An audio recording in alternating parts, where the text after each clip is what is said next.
നമസ്കാരം. കഴിഞ്ഞ ദിവസം കോഴിക്കോട് സർവകലാശാല സെമിനാർ ഹാളിൽ വളരെ പ്രധാനപ്പെട്ട ഒരു ചടങ്ങ് നടന്നു. പണ്ഡിറ്റ് ജവഹർലാൽ നെഹ്റുവിന്റെ നാമധേയത്തിലുള്ള ഒരു സെക്യുലർ അവാർഡ് വിതരണം.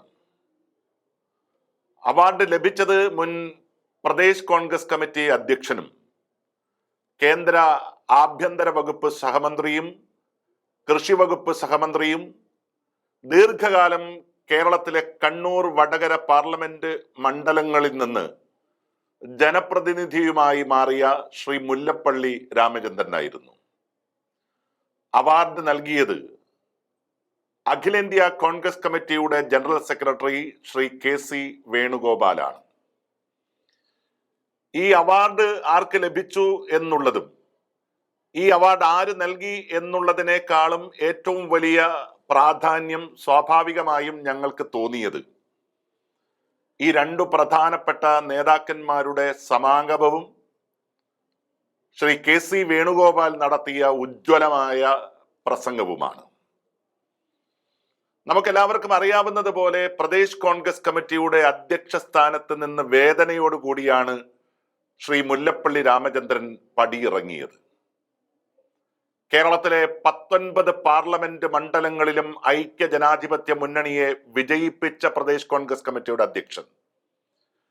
അതിനുശേഷം കേരളത്തിൽ നടന്ന നിയമസഭാ തെരഞ്ഞെടുപ്പിൽ ജനാധിപത്യ പ്രസ്ഥാനത്തിന് വലിയ പരാജയമുണ്ടായപ്പോൾ ആ പരാജയത്തിന്റെ ഉത്തരവാദിത്വം യഥാർത്ഥത്തിൽ ഏറ്റെടുക്കേണ്ട നേതാക്കന്മാരെല്ലാം മാറി നിന്നതിന് ശേഷം ഒരു ബലിമൃഗത്തെ പോലെ ശ്രീ മുല്ലപ്പള്ളി രാമചന്ദ്രനെ പ്രദേശ് കോൺഗ്രസ് കമ്മിറ്റിയുടെ അധ്യക്ഷ സ്ഥാനത്ത് നിന്ന് മാറ്റുകയാണ് ഉണ്ടായത്.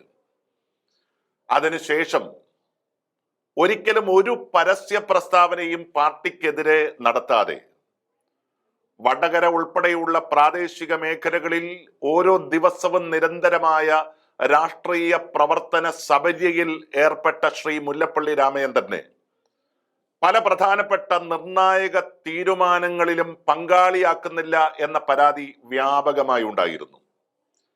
പക്ഷെ എന്നിട്ടും അച്ചടക്കമുള്ള പാർട്ടിയുടെ ഒരു സമുന്നത നേതാവ് എന്ന രീതിയിൽ അദ്ദേഹം മുന്നോട്ട് പോയി. അതിനെ അംഗീകരിക്കാനാണ് ശ്രീ AP അനിൽകുമാറിന്റെ നേതൃത്വത്തിലുള്ള ഈ അവാർഡ് സമിതി മുന്നോട്ട് വന്നത്. അവിടെ ശ്രീ KC വേണുഗോപാൽ നടത്തിയ പ്രസംഗം മുല്ലപ്പള്ളി എന്ന രാഷ്ട്രീയ വിശുദ്ധിയെ വളരെ കൃത്യമായി കേരളത്തിന്റെ മുമ്പിൽ അവതരിപ്പിക്കുന്ന ഒരു ഘടകമായിരുന്നു. കേരളത്തിൽ ശ്രീ K സുധാകരൻ കേരള പ്രദേശ് കോൺഗ്രസ് കമ്മിറ്റിയുടെ അധ്യക്ഷനായതിന് ശേഷം വ്യക്തിപരമായി തന്നെ വലിയ അടുപ്പം സൂക്ഷിക്കാതിരുന്ന രണ്ടുപേരും അതിനെ തുടർന്ന് പ്രധാനപ്പെട്ട പാർട്ടി പ്രവർത്തന മണ്ഡലത്തിൽ നിന്ന് മാറി നിൽക്കുന്ന ഒരു സാഹചര്യം മുല്ലപ്പള്ളിയെ സംബന്ധിച്ചിട്ടുണ്ടായിരുന്നു. അവിടേക്കാണ് കേരളത്തിന്റെ ഏറ്റവും വലിയ പ്രതീക്ഷയായി മാറിയിട്ടുള്ള ശ്രീ KC വേണുഗോപാൽ എത്തിച്ചേരുന്നത്. അതിനുശേഷം ശ്രീ മുല്ലപ്പള്ളി രാമചന്ദ്രനെ കുറിച്ചിട്ടുള്ള അദ്ദേഹത്തിന്റെ പൂർവകാല രാഷ്ട്രീയ പാരമ്പര്യത്തെ കുറിച്ച് ചരിത്രത്തെക്കുറിച്ച് വളരെ വാചാലമായി ശ്രീ KC വേണുഗോപാൽ പ്രസംഗിക്കുന്നത് നമ്മൾ കേട്ടു. അതിനകത്ത് അദ്ദേഹം പ്രത്യേകമായി പറഞ്ഞൊരു കാര്യമുണ്ട്. കേരളത്തിലെ കോൺഗ്രസ് പ്രസ്ഥാനത്തെ സംബന്ധിച്ച് ഊതിക്കാച്ചിയ പൊന്നാണ് ശ്രീ മുല്ലപ്പള്ളി രാമചന്ദ്രൻ. അദ്ദേഹം പറയാനുള്ള കാര്യങ്ങൾ ആരുടെ മുഖത്ത് നോക്കിയും പറയും. അത് സോണിയാഗാന്ധി ആയാലും രാഹുൽ ഗാന്ധി ആയാലും ഇഷ്ടവും അനിഷ്ടവും നോക്കാതെ തന്റെ അഭിപ്രായങ്ങൾ രേഖപ്പെടുത്തുന്ന കാര്യത്തിൽ മുല്ലപ്പള്ളി എല്ലാ കാലഘട്ടത്തിലും മുൻനിരയിലായിരുന്നു എന്നാണ് ശ്രീ KC വേണുഗോപാൽ സൂചിപ്പിച്ചത്. അതുകൂടാതെ അദ്ദേഹം പറഞ്ഞ മറ്റൊരു കാര്യം, പ്രദേശ് കോൺഗ്രസ് കമ്മിറ്റിയുടെ അധ്യക്ഷ സ്ഥാനത്തിരിക്കുന്ന കാലഘട്ടത്തിൽ അദ്ദേഹത്തിന് ആശാസ്യമല്ല എന്ന് തോന്നിയ പല തീരുമാനങ്ങളും അദ്ദേഹവുമായി സംസാരിക്കുകയും ആത്യന്തികമായി ഇത് പാർട്ടിയുടെ താല്പര്യമാണ് എന്ന് പറഞ്ഞാൽ അത്തരം തീരുമാനങ്ങൾ നടപ്പിലാക്കുന്ന കാര്യത്തിൽ ഒരിക്കലും വിമുഖത കാട്ടാതെ മുന്നോട്ട് പോവുകയും ചെയ്തിട്ടുള്ള നേതാവിന്റെ പേരാണ് മുല്ലപ്പള്ളി എന്ന് അദ്ദേഹം സൂചിപ്പിക്കുകയുണ്ടായി.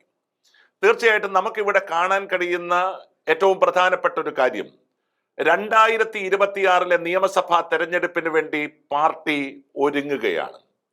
അതിന് മുന്നോടിയായി നടക്കുന്ന കേരളത്തിലെ തദ്ദേശ സ്വയംഭരണ സ്ഥാപനങ്ങളിലേക്കുള്ള തെരഞ്ഞെടുപ്പ് സാധാരണ പാർട്ടി പ്രവർത്തകന്മാർക്ക് വലിയ ബഹുമതികളും അർഹതകളും സ്ഥാനമാനങ്ങളും ഒക്കെ ലഭിക്കാൻ വേണ്ടി പോകുന്ന ഒരു തെരഞ്ഞെടുപ്പ്. ഈ രണ്ടു തെരഞ്ഞെടുപ്പുകൾക്ക് മുന്നോടിയായി കേരളത്തിൽ, പ്രത്യേകിച്ച് മലബാർ മേഖലയിൽ വലിയ രാഷ്ട്രീയ സ്വാധീനമുള്ള ശ്രീ മുല്ലപ്പള്ളിയെ പാർട്ടിയുടെ മുന്നണി പോരാളിയാക്കി മാറ്റണം എന്ന അടിയുറച്ച തീരുമാനത്തോടു കൂടി തന്നെയാണ് KC കോഴിക്കോട്ടേക്ക് എത്തിയത്. അതിന്റെ പരിണത ഫലങ്ങൾ സ്വാഭാവികമായും ഇനിയും നമുക്ക് കാണാൻ കഴിയും. ശ്രീ KC വേണുഗോപാൽ മറ്റൊരു കാര്യം കൂടി സൂചിപ്പിക്കുകയുണ്ടായി. ശ്രീ മുല്ലപ്പള്ളി രാമചന്ദ്രന്റെ രാഷ്ട്രീയ വിശുദ്ധി, അദ്ദേഹത്തിന്റെ വ്യക്തിപരമായിട്ടുള്ള സത്യസന്ധത, വിഷയങ്ങളെ അപഗ്രഥിക്കാനും പഠിക്കാനും അവതരിപ്പിക്കാനുമുള്ള അദ്ദേഹത്തിന്റെ കഴിവ്, കേരളത്തിന്റെ പൊതുമണ്ഡലത്തിന് മുമ്പിൽ അങ്ങനെ വിശുദ്ധിയോടുകൂടി നിൽക്കുന്ന ഒരു മനുഷ്യൻ, അദ്ദേഹത്തിന് പാർട്ടി നൽകിയ സ്ഥാനമാനങ്ങൾ അത്രത്തോളം വലുതൊന്നുമല്ല എന്നാണ് സൂചിപ്പിച്ചത്. അതിന്റെ അർത്ഥം പ്രധാനപ്പെട്ട ഉത്തരവാദിത്വങ്ങളിലേക്ക് ഒരിക്കൽ കൂടി ശ്രീ മുല്ലപ്പള്ളി രാമചന്ദ്രൻ എത്തിച്ചേരും എന്നാണ്. നേരത്തെ നമുക്ക് പലപ്പോഴും അറിയാം, സോഷ്യൽ മീഡിയകളിൽ ആകെ പരതിയാൽ പ്രദേശ് കോൺഗ്രസ് കമ്മിറ്റിയുടെ അധ്യക്ഷനെതിരെ വ്യാപകമായ തോതിൽ അണികൾ പ്രതികരിക്കുന്ന ഒരു സാഹചര്യം ഉണ്ടായിരുന്നു. യഥാർത്ഥത്തിൽ ഒരു തെറ്റിദ്ധാരണ പ്രവർത്തകന്മാരുടെ മനസ്സിൽ ഉണ്ടാക്കിയെടുക്കാൻ ചില നേതാക്കന്മാർക്കെങ്കിലും സാധിച്ചു എന്നുള്ളതിന്റെ പരിണത ഫലമായിരുന്നു അത്തരം സോഷ്യൽ മീഡിയ വെട്ടുകളികളുടെ ആക്രമണം. പക്ഷെ ഇന്ന് ആ സ്ഥാനമാനങ്ങളിൽ നിന്നെല്ലാം മാറി ദീർഘവർഷങ്ങളായി വടകരയിലെ സ്വവസതിയിൽ താമസിക്കുകയും ആ മേഖലകളിൽ പ്രവർത്തനങ്ങളിൽ വളരെ സക്രിയമായി നിൽക്കുകയും ചെയ്യുന്ന ഒരു രാഷ്ട്രീയ മാന്യത അദ്ദേഹം കാണിക്കുകയും ആ രാഷ്ട്രീയ മാന്യത കോൺഗ്രസിനെ സംബന്ധിച്ച് ഏറ്റവും പ്രധാനപ്പെട്ട മുതൽക്കൂട്ടായി മാറുകയും ചെയ്യുന്ന കാഴ്ചയാണ് നമ്മൾ കണ്ടത്. അപ്പോൾ ശ്രീ KC വേണുഗോപാൽ തന്നെ ഈ അവാർഡ് വിതരണത്തിന് വേണ്ടി നേരിട്ടെത്തുക, ആ അവാർഡ് വാങ്ങിക്കാൻ മുല്ലപ്പള്ളി അവിടെ ഇരിക്കുക, KC വളരെ കൃത്യതയോടുകൂടി അദ്ദേഹത്തിന്റെ രാഷ്ട്രീയ ചരിത്ര ഭൂമികയിലൂടെ വളരെ കൃത്യതയോടുകൂടി ഒരു പ്രസംഗം നടത്തുക എന്ന് പറയുന്നത് കേരളത്തിലെ കോൺഗ്രസിന് തന്നെ അഭിമാനിക്കാൻ കഴിയുന്ന നിമിഷങ്ങളായിരുന്നു. ആ യോഗത്തിൽ ശ്രീ KC വേണുഗോപാൽ നടത്തിയ പ്രസംഗം, അതിന്റെ വീഡിയോ കൂടി ഇതിനോടൊപ്പം ചേർക്കുകയാണ്. ജഡ്ജിംഗ് കമ്മിറ്റിയുടെ മുമ്പിലുള്ള ഒരുപാട് കാര്യങ്ങൾ അവർ കൺസിഡർ ചെയ്തിട്ടുണ്ട്. അവാർഡുകൾ എന്ന് പറയുന്നത് രാഷ്ട്രീയ പ്രവർത്തകരെ സംബന്ധിച്ചിടത്തോളം അത് പലപ്പോഴും പ്രവർത്തനത്തിലുള്ള അംഗീകാരം എന്നതിൽ മുന്നോട്ടുള്ള പ്രവർത്തനങ്ങൾക്ക് പ്രചോദകമാകേണ്ട കാര്യമാണ്. സാധാരണ ഞങ്ങളെല്ലാം പറയാറുണ്ട്, അവാർഡുകൾ ഒരു രാഷ്ട്രീയ പ്രവർത്തകന് ഏറ്റവും വലിയ അവാർഡ് ജനങ്ങൾ കൊടുക്കുന്നതാണ് എന്ന് പലപ്പോഴും നമ്മൾ ചിന്തിക്കാറുണ്ട്. അതാണ് രാഷ്ട്രീയ പ്രവർത്തകന്റെ ഏറ്റവും വലിയ സമ്പത്ത്. അതിനോടൊപ്പം കൂട്ടി വായിക്കേണ്ടത് നമ്മുടെ രാഷ്ട്രീയ പ്രവർത്തന രീതിയിൽ, നമ്മുടെ ശൈലിയിൽ, നമ്മുടെ ജീവിത ചിന്താഗതികളിൽ ഒക്കെ തന്നെ വിലയിരുത്തുന്നവർ നമ്മളെ എങ്ങനെ നോക്കിക്കാണുന്നു എന്നതിൻ്റെ ഒരു റിസൾട്ട് ഓറിയന്റഡ് ആയിട്ടുള്ള ബാക്കി പത്രം കൂടിയാണ് അവാർഡുകൾ എന്ന് പറയുന്നത്. കേവലം ഒരു പുരസ്കാരവും ഒരു പത്രവും മാത്രമല്ല, മറിച്ച് ജീവിതകാലത്തിലുടനീളം അല്ലെങ്കിൽ രാഷ്ട്രീയ പ്രവർത്തന കാലത്തിലുടനീളം തന്റെ വഴികൾ എങ്ങനെയായിരുന്നു എന്ന് മറ്റു ചിലർ വിലയിരുത്തി ആ വിലയിരുത്തുന്നതിന്റെ അടിസ്ഥാനത്തിൽ ഉണ്ടാക്കുന്ന നിഗമനങ്ങളുടെ പുറത്ത് കിട്ടുന്ന ഒരു വലിയ അംഗീകാരം. പണ്ഡിറ്റ് ജവഹർലാൽ നെഹ്റുവിന്റെ കാര്യം ഇവിടെ ശ്രീ അനിൽകുമാർ പറഞ്ഞു. നമ്മുടെ രാഷ്ട്രശില്പി,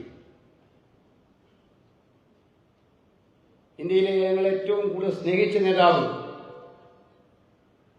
സൂര്യൻ അസ്തമിക്കാത്ത ബ്രിട്ടീഷുകാരന്റെ അടിമത്തത്തിനെതിരായിട്ട് മഹാത്മാഗാന്ധിയോടൊപ്പം കൈകോട്ടുപിടിച്ച് സർദാർ വല്ലഭായ് പട്ടേലും മൗലാന ആസാദും സരോജിനി നായിഡുവും സുഭാഷ് ചന്ദ്രബോസും ഉൾപ്പെടെയുള്ള ആ പഴയ തലമുറയിലെ അവരെയെല്ലാം ഒന്നിച്ചു കൊണ്ടുപോയി ആ സ്വാതന്ത്ര്യ സമരത്തിന്റെ ഏറ്റവും തീക്ഷ്ണമായ മുഖങ്ങളിൽ നിന്ന് പണ്ഡിറ്റ് എല്ലാ സൗഭാഗ്യങ്ങളും ജീവിതത്തിൽ ഉണ്ടായിരുന്ന എല്ലാ സൗഭാഗ്യങ്ങളും മാറ്റി ജയിലിൽ സ്വീകരിച്ച് ജയിലിനകത്ത് നിന്ന് സ്വാതന്ത്ര്യ സമരത്തിന് തീക്ഷ്ണമായി അനുഭവിച്ച പണ്ഡിറ്റ് ജവഹർലാൽ നെഹ്റുവിനെ ഇന്ന് രാജ്യം ഭരിക്കുന്ന പാർട്ടി ഓരോ നിമിഷവും വേട്ടയാടിക്കൊണ്ടിരിക്കുകയാണ്.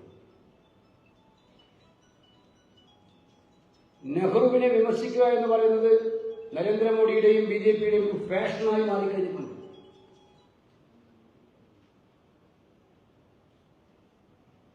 എന്ത് കാരണത്താലാണ്? ഇപ്പം നമ്മൾ അടുത്ത കാലത്ത് നേരത്തെ സൂചിപ്പിച്ചു, പാർലമെന്റ് ചർച്ച ചെയ്തതാണ് 4 ദിവസം 2 ദിവസം ലോക്സഭയും 2 ദിവസം രാജ്യസഭയും കോൺസ്റ്റിറ്റ്യൂഷന്റെ 75ാമത് വാർഷികം. ഈ ഭരണഘടന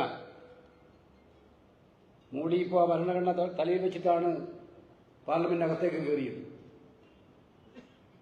ഭരണഘടന വായിക്കാനും നടപ്പാക്കാനുമുള്ളതല്ല, സ്വന്തം തലയിൽ വെക്കാനുള്ളതാണെന്ന് തെളിയിച്ച ഒരു പ്രധാനമന്ത്രിയാണ് നമ്മുടെ രാജ്യം ഭരിക്കുന്ന മോഡി ഇപ്പോൾ. അദ്ദേഹം വായിച്ച് നടപ്പിലാക്കാറില്ല. വായിച്ച് നടപ്പിലാക്കുന്നുവെങ്കിൽ ഇന്ന് ഈ രാജ്യം ഈ രീതിയിലേക്ക് പോവില്ല എന്നുള്ളതാണ് യാഥാർത്ഥ്യം. കോൺസ്റ്റിറ്റ്യൂഷന് പല മാനങ്ങളുണ്ടായിരുന്നു. ആ കോൺസ്റ്റിറ്റ്യൂഷന്റെ ഭരണഘടനാ ശില്പിയായ ഡോക്ടർ അംബേദ്കറെ ഭരണഘടന തയ്യാറാക്കാൻ ഏൽപ്പിക്കുന്നത് പണ്ഡിറ്റ് ജവഹർലാൽ നെഹ്റുവും മഹാത്മാഗാന്ധിയുമാണ്. നെഹ്റുവിന്റെ ആദ്യ ക്യാബിനറ്റിൽ കോൺഗ്രസ്സുകാരനല്ലാതിരുന്നിട്ടും ഡോക്ടർ അംബേദ്കറെ ഉൾപ്പെടുത്തിയത് മഹാത്മാഗാന്ധിയും പണ്ഡിറ്റ്ജിയുമാണ്. ആ പണ്ഡിറ്റ് ജവഹർലാൽ നെഹ്റുവിനെ കുറിച്ച് ഇന്ത്യ സ്വതന്ത്രാനന്തര ഇന്ത്യയിൽ ഒരു മുട്ടുസൂചി പോലും ഉൽപ്പാദിപ്പിക്കാൻ പറ്റാത്ത രാജ്യത്തെ സമ്പന്നതയുടെ പടവിലേക്ക് എത്തിക്കാൻ വേണ്ടി അഹോരാത്രം കഷ്ടപ്പെട്ട് പഞ്ചവത്സര പദ്ധതിയും ധനകാര്യ മാനേജ്മെന്റുകളും അടക്കം നിരവധിയായിട്ടുള്ള ജലവൈദ്യുത പദ്ധതികളും ജലസേചന പദ്ധതികളുമായി ഈ രാജ്യത്തിന്റെ മുഖച്ഛായ മാറ്റിയെടുത്ത നമ്മുടെ രാഷ്ട്രശില്പി പണ്ഡിറ്റ് ജവഹർലാൽ നെഹ്റുവിനെ കുറിച്ചാണ് ചർച്ച.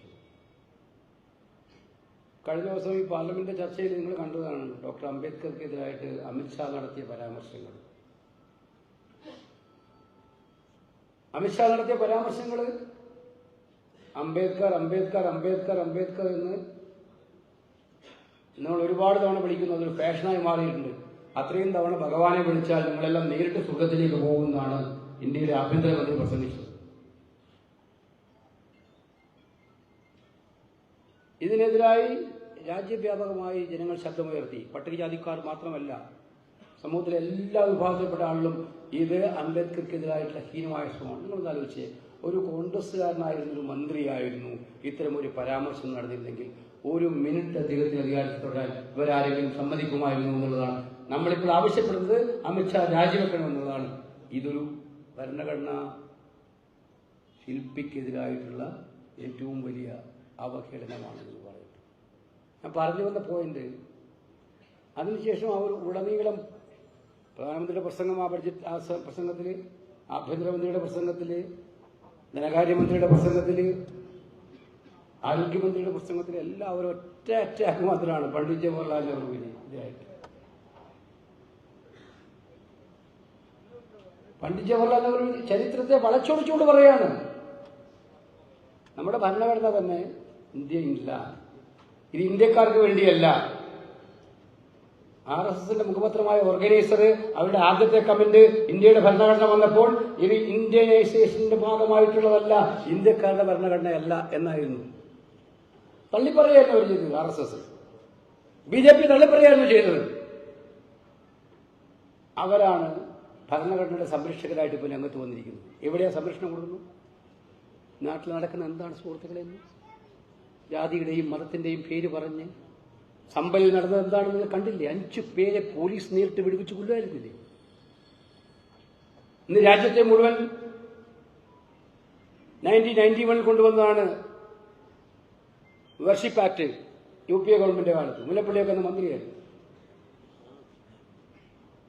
ആ ആക്ട് അനുസരിച്ച് എല്ലാ വിശ്വാസങ്ങൾക്കും, ഒരു വിശ്വാസത്തിന് മാത്രമല്ല, അത് ഹിന്ദുവായാലും മുസ്ലിമായാലും ക്രിസ്ത്യാനിയായാലും ജൈനനായാലും സിഖായാലും നിലനിൽക്കുന്ന സ്റ്റാറ്റസ് എന്താണോ, വിശ്വാസം ഏത് വിശ്വാസത്തിലാണോ ഓരോ സ്ഥലവും കുടികൊള്ളുന്നത് അത് കൊടുക്കാനുള്ള അവകാശം കൊടുക്കണം. അതാണ് വർഷിപ്പ്. അവർക്കതിൽ ആരാധനാ സ്വാതന്ത്ര്യം ഉണ്ടാവണം. ഇതിപ്പം കുഴിച്ചുകൊണ്ടിരിക്കുകയാണ്. അമ്പലം കുഴിച്ചാൽ വല്ലതും കിട്ടൂ, പള്ളി വിളിച്ചാൽ വല്ലതും കിട്ടൂ, ഇന്ന് നോക്കിക്കൊണ്ടിരിക്കുകയാണ്.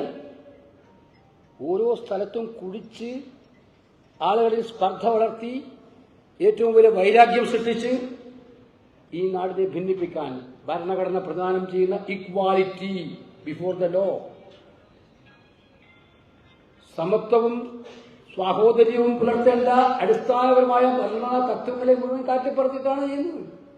ഭരണഘടന സ്ഥാപനങ്ങളെയെല്ലാം നിഷ്പ്രഭമാക്കി ഇലക്ഷൻ കമ്മീഷൻ ഇപ്പോൾ ഒരു ഡിപ്പാർട്ട്മെന്റ് പോലും എന്ന് പറയാൻ പറ്റില്ല, BJPയുടെ ഡിപ്പാർട്ട്മെന്റായി മാറിയിരിക്കുകയാണ് നമ്മുടെ നാട്ടിലെ ഇലക്ഷൻ കമ്മീഷൻ. അവര് വോട്ടർ പട്ടിക ചോദിച്ചാൽ വോട്ടർ പട്ടികയില്ല. ആരെങ്കിലും വോട്ടർ പട്ടിക കൊടുക്കണമെന്ന് കോടതി പറഞ്ഞാൽ ആ കോടതി വോട്ടർ പട്ടിക കൊടുക്കണമെന്ന് പറഞ്ഞാൽ അതിന്റെ പിറ്റേ ദിവസം അവർ റൂളേ മാറ്റും, അങ്ങനെ കൊടുക്കേണ്ട ആവശ്യമില്ല എന്ന് ചട്ടം ഉണ്ടാക്കും. ഇതാണ് ഇലക്ഷൻ കമ്മീഷൻ. CBI, ED, എന്തിനേറെ പറയുന്നു, കോടതികൾ പോലും. നിങ്ങൾ കണ്ടു, ഉത്തർപ്രദേശിലെ ഒരു ജഡ്ജി വിശ്വ ഹിന്ദു പരിഷത്തിന്റെ പരിപാടിയിൽ നേരിട്ട് പങ്കെടുത്തിട്ട് യൂണിഫോം സിവിൽ കോഡ് ഉണ്ടാക്കണമെന്ന് പറയുന്നത് സിറ്റിംഗ് ജഡ്ജിയാണ്. നീതിന്യായ വ്യവസ്ഥ പാലിക്കേണ്ട ഈ നാട്ടിൽ ഭരണഘടന അനുസരിച്ച് നീതിന്യായ വ്യവസ്ഥ നടപ്പിലാക്കേണ്ട ജഡ്ജി പറയുന്നത്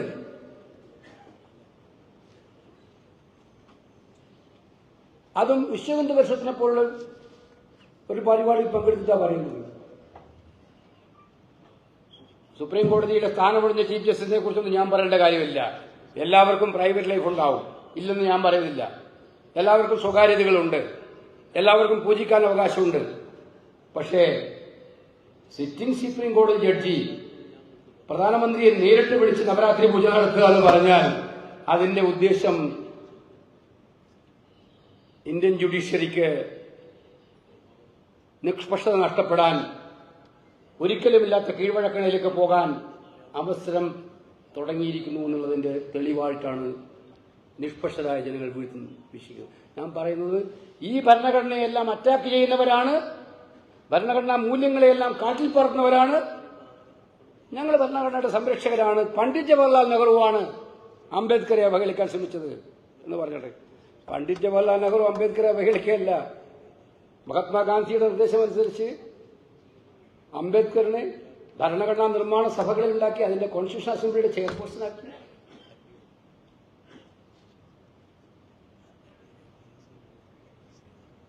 അതിനുശേഷം സ്വന്തം മന്ത്രിസഭയിൽ അംഗമാക്കി.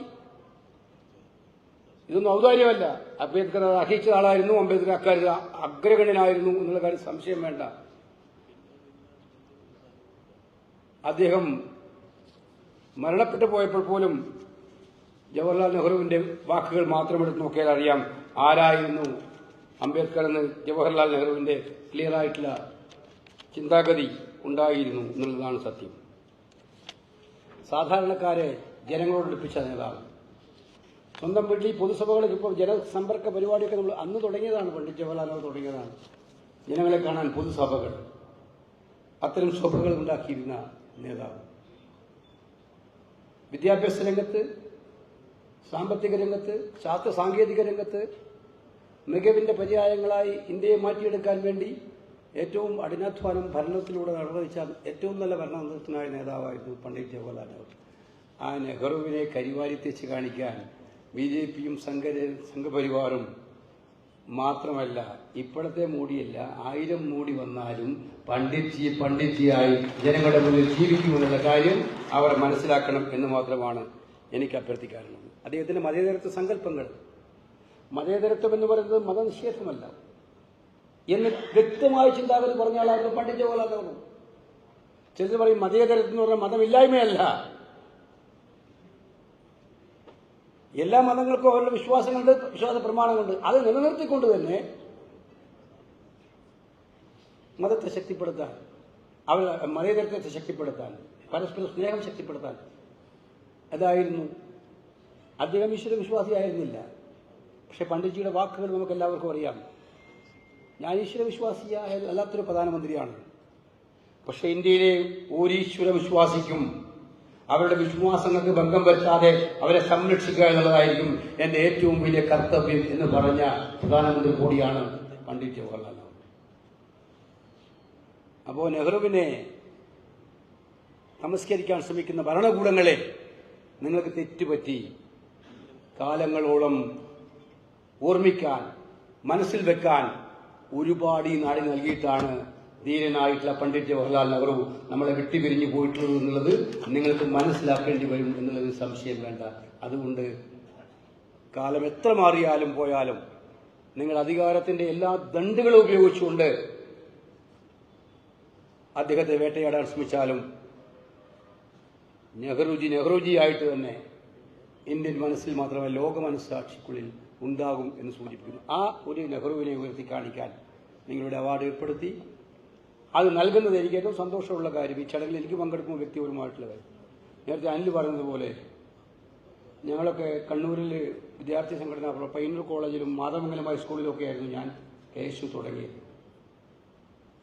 അന്ന് പാർട്ടി സർവകലാശാല യൂണിയൻ ചെയർമാൻ എന്ന് പറയുന്നത് ഒരു വിദ്യാർത്ഥി നേതാവിന് കിട്ടാവുന്ന ഏറ്റവും വലിയ സ്ഥാനം, ഗ്ലാമർ പൊസിഷനാണ്. എനിക്കാവാൻ പറ്റിയിട്ടില്ല.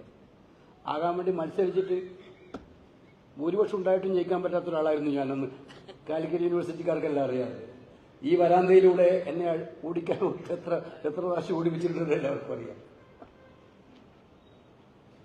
സൈത്ലാലിന്റെയും അല്ല ശരത്തിന്റെയും പ്രവേശിന്റെയും ഒക്കെ കാലം പറഞ്ഞ പോലെ ഈ യൂണിവേഴ്സിറ്റി ഇലക്ഷൻ എന്ന് പറഞ്ഞാൽ എല്ലാ വർഷവും ഞങ്ങളൊക്കെ ഒന്നുകിൽ അടികൊണ്ട് പോകുക അല്ലെങ്കിൽ അടി ഏറ്റുവാങ്ങുക എന്നുള്ളതായിരുന്നു.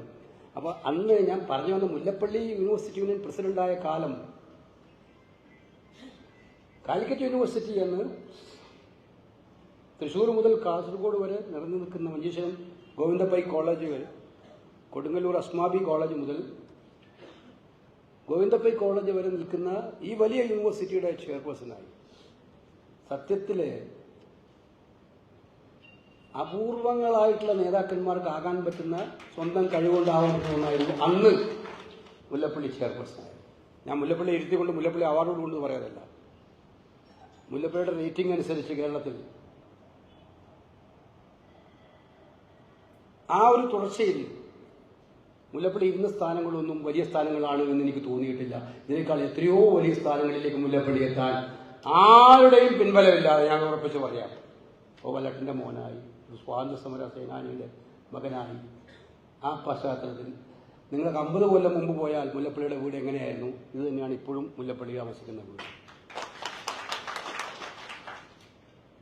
അപ്പോൾ ആ ഒരു പശ്ചാത്തലത്തിൽ നിന്നും മാറാതെ അതേ രീതിയിൽ ജീവിച്ചുകൊണ്ട് ആ യൂണിവേഴ്സിറ്റി യൂണിയൻ പ്രസിഡന്റ് ആയത് മുതൽ ഇങ്ങോട്ട് യൂത്ത് കോൺഗ്രസിന്റെ പ്രസിഡന്റ്, അന്ന് പിളർപ്പിന്റെ കാലമായിരുന്നു, നിങ്ങൾക്ക് എല്ലാവർക്കും അറിയാം.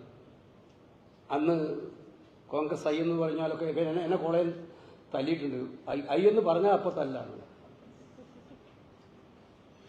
ശ്രദ്ധിക്കേ. അപ്പൊ അല്ല, ഞാൻ ഒരു ഇന്റലക്ച്വൽ ആളുകൾ അതിലേക്ക് അല്ല എന്ന് പറയുന്നൊരു കാര്യം. മുല്ലപ്പള്ളിയാണ് ധൈര്യമായി നേതൃത്വം കൊടുത്തു. നിലമ്പൂരിലെ ബൈ ഇലക്ഷൻ എനിക്ക് ഇപ്പോഴും ഓർമ്മയുണ്ട്.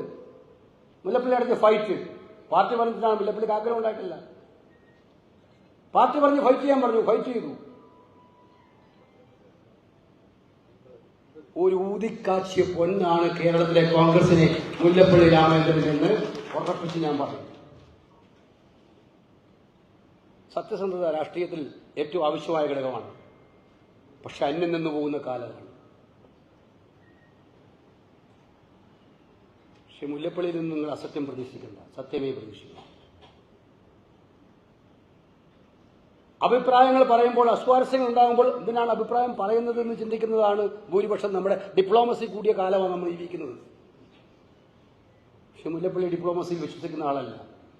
അത് രാഹുൽ ഗാന്ധിയോടാണെങ്കിലും ശ്രീമതി സോണിയാഗാന്ധിയോടാണെങ്കിലും അവരോട് ഇഷ്ടക്കുറവുകൊണ്ടല്ല, അവരുടെ ഇഷ്ടം കൂടുന്നതിലുണ്ട്. ഉള്ള കാര്യങ്ങൾ അവിടെ വെച്ച് പക്ഷെ ഒരിക്കലും സ്വന്തം പാർട്ടിയെ മാധ്യമങ്ങൾക്ക് മുന്നിലോ മറ്റുള്ളവരുടെ മുന്നിലോ മോശമാക്കി പറയാനും തയ്യാറാകാത്ത നേതാവാണ് ഈ മുല്ലപ്പള്ളി എന്നുള്ളത് മുല്ലപ്പള്ളിക്ക് അവകാശപ്പെട്ട ഏറ്റവും വലിയ ക്രെഡിറ്റാണ്. അങ്ങനെയാണല്ലോ ഇപ്പം നമ്മൾ കണ്ടുകൊണ്ടിരിക്കുന്നത്. പാർട്ടിയോട് എന്തെങ്കിലും അഭിപ്രായം ഇപ്പൊ പാർട്ടി, ഞാൻ ഇപ്പോൾ എല്ലാ സ്ഥാനങ്ങളും വഹിച്ച് നിൽക്കുന്ന ഒരാളാണിപ്പോൾ. ഞാൻ ഈ സ്ഥാനത്ത് എല്ലാ സ്ഥാനത്തും ഉണ്ടാവില്ല, കുറച്ച് കാലം കഴിഞ്ഞാൽ മാറും. അപ്പോൾ മാറിക്കഴിഞ്ഞ ഉടനെ പിന്നെ എൻ്റെ പരമാവധി പരിശ്രമം എന്നെ ഞാനാക്കിയ എൻ്റെ പാർട്ടിക്ക് എന്തെങ്കിലും ചെറിയ തലവേദന ഉണ്ടാക്കാൻ പറ്റിയാൽ അതിലേക്ക് പോകുക എന്നുള്ളതായിരിക്കും ഉണ്ടാകുന്നത്. ഉച്ചകുത്തി താമസിച്ചത് നിങ്ങൾ താമസിച്ചിരുന്നാലും ഈ മനുഷ്യനിൽ നിന്നും അങ്ങനെ ഒരു വാചകം കിട്ടില്ല എന്നുള്ളതാണ് ഏറ്റവും വലിയ കാര്യം. അതാണ് ക്രെഡിബിലിറ്റി, അതാണ് വിശ്വാസ്യത. അത് ഞാൻ നേരത്തെ പറഞ്ഞ പോലെ സ്വന്തം കുടുംബത്തിന്റെ സ്വാതന്ത്ര്യ സമര പശ്ചാത്തലത്തിന്റെ എല്ലാ കൈപ്പേറിയ അനുഭവങ്ങളിലൂടെ തന്റെ പിതാവ് പോകുന്നത് കണ്ടിട്ടും ഈ ത്രിവർണ്ണ പതാക മാറോടണക്കി പിടിക്കാൻ കാണിച്ച ഏറ്റവും വലിയ ആവേശത്തിൻ്റെ ഭാഗമായിട്ട് ഏറ്റെടുത്ത ദൗത്യം. അത് KSPയിലൂടെ, യൂത്ത് കോൺഗ്രസിലൂടെ, പിന്നീട് കോൺഗ്രസിലൂടെ, അങ്ങനെ വ്യക്തിത്വങ്ങൾ കൊണ്ട് ഒരുപാട് ബഹുമതികൾ കൊണ്ട് അലങ്കരിക്കപ്പെടേണ്ട ഒരാളാണ്. സത്യത്തിൽ ജനമനസ്സുകളിൽ അതുപോലെ തന്നെ നിൽക്കുന്നത് കൊണ്ടാണ് എല്ലാവരും പറയും വടകര, അത് എഴുതി തെളിയിക്കണം. വടകര പാർലമെന്റ്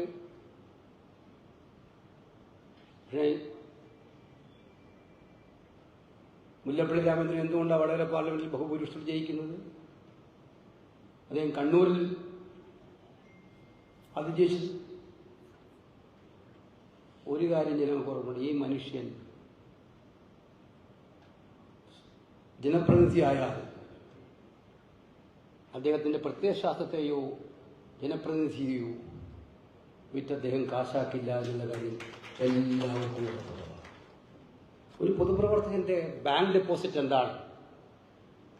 കോടികൾ ഡെപ്പോസിറ്റ് ഇട്ട് അവസാനം ED-കാരനും CBI-കാരനും വരുന്നത് വരെ കാത്തിരിക്കലല്ലോ ഒരു സാധാരണ പൊതുപ്രവർത്തകന്റെ ബാങ്ക്. ഒരു പൊതുപ്രവർത്തകന്റെ ബാങ്ക് ഡെപ്പോസിറ്റ് തന്റെ പാർട്ടി അണികളിൽ, ജനങ്ങളിൽ മനസ്സിനകത്തുണ്ടാക്കുന്ന നല്ല അഭിപ്രായ രൂപീകരണമാണെങ്കിൽ ആ ഡെപ്പോസിറ്റിൽ കേരളത്തിൽ ഏറ്റവും മുന്നിൽ നിൽക്കുന്ന നേതാവാണ് ശ്രീ മുല്ലപ്പള്ളി എന്നുള്ള കാര്യം ഞാൻ പറയാൻ ആഗ്രഹിക്കുകയാണ്.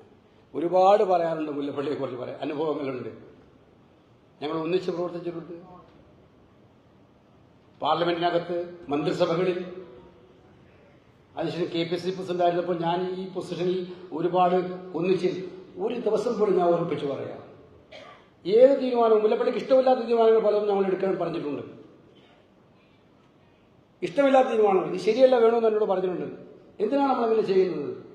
പക്ഷെ ഇത് പാർട്ടിയുടെ തീരുമാനമാണെന്ന് പറഞ്ഞാൽ മുല്ലപ്പള്ളി എന്ന് പറയുന്ന കോൺഗ്രസ്സുകാരന് ആ തീരുമാനം ശിരസാ വഹിക്കാൻ ഒരു മടിയും ഉണ്ടാകില്ല. ഞാൻ ഇപ്പൊ ഇത്തരം വേദികളിൽ തുറന്നു പറയാവുന്ന അനുഭവങ്ങളല്ല അതൊന്നുള്ളതുകൊണ്ട് ഞാൻ തുറന്നു പറയുന്നില്ല. കേരളത്തിലെ കോൺഗ്രസിന് കിട്ടിയ KPCC അധ്യക്ഷന്മാർ എല്ലാവരും പ്രഗത്ഭന്മാരായിരുന്നു. ഞാൻ ആരെയും മോശമാക്കി പറയുന്നില്ല. പക്ഷെ അത്തരം പ്രസിഡന്റുമാരിൽ കോൺഗ്രസിന് കിട്ടിയ ഏറ്റവും നല്ല, കോൺഗ്രസ് പ്രസ്ഥാനത്തെയും ആശയത്തെയും ഇതുപോലെ സ്നേഹിച്ച, രാഷ്ട്രീയ സത്യസന്ധത അടിമുതൽ മുടി വരെ കാത്തുസൂക്ഷിച്ച ഒരു കറകളഞ്ഞ പ്രസിഡന്റായിരുന്നു ശ്രീ മുല്ലപ്പള്ളി രാമചന്ദ്രൻ എന്ന് അഭിമാനപൂർവ്വം പറയാൻ എനിക്ക് താല്പര്യമുണ്ട്. അതുകൊണ്ട് അദ്ദേഹത്തിന് ഈ അവാർഡ് കൊടുക്കുന്നത് ഏറ്റവും സന്തോഷകരമായിട്ടുള്ള കാര്യമാണ്. ഇപ്പോഴും അദ്ദേഹം വളരെ സന്തോഷം തോന്നുന്ന കാര്യം, എല്ലാ ദിവസവും എടുത്തു നോക്കിയാൽ ഒരു ദിവസവും മുല്ലപ്പള്ളി ക്ഷണിച്ചു വിളിക്കുന്നുണ്ട്. അദ്ദേഹത്തിന്റെ ഏറ്റവും ശക്തി സ്രോതസ്സാണ്, ഞങ്ങളുടെയൊക്കെ ശക്തി സ്രോതസ്സാണ്. ഇടയ്ക്കിടയ്ക്ക് ഞങ്ങളെയൊക്കെ ഉപദേശിക്കാറുണ്ട്. അത് ഞങ്ങൾക്ക് അതുകൊണ്ട് വഴികാട്ടിയാണ്. ഒരു ദിവസം പോലും ആ ചേച്ചിയുടെ കൂടെ കംപ്ലീറ്റ് ഇരിക്കാൻ ഇപ്പോഴും മുല്ലപ്പള്ളി ഉണ്ടാവാറില്ല. രാവിലെ ഇറങ്ങും, വൈകുന്നേരം വരെ എവിടെയെങ്കിലും പോകും. പുള്ളിക്ക് പാർട്ടി ജീവവായുവാണ്, ഓക്സിജനാണ്. മുല്ലപ്പള്ളിക്ക് ഈ പാർട്ടി എന്ന് പറയുന്നത് ഓക്സിജനാണ്. നിങ്ങളെല്ലാവരും ചിന്തിക്കേണ്ടത് അതാണ്. അപ്പൊ അതുകൊണ്ട് ഞാൻ അത്ഭുതപ്പെട്ടു. മുല്ലപ്പള്ളിക്ക് അവാർഡിലൊന്നും താല്പര്യമുള്ള ആളൊന്നുമല്ല. അത് ഞാൻ ചോദിച്ചു അനിലിനോട്, മുല്ലപ്പള്ളി സമ്മതിച്ചിട്ടുണ്ടോ ഇതെന്ന്.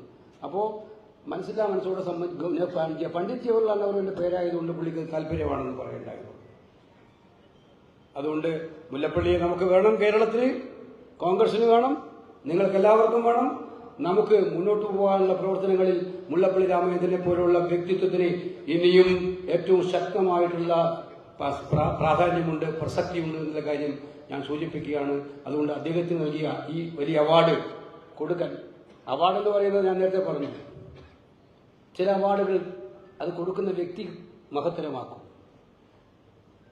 ചിലപ്പോൾ അവാർഡുകൾക്കായിരിക്കും പ്രസക്തി, വ്യക്തിക്ക് മഹത്തരം ഉണ്ടാവില്ല.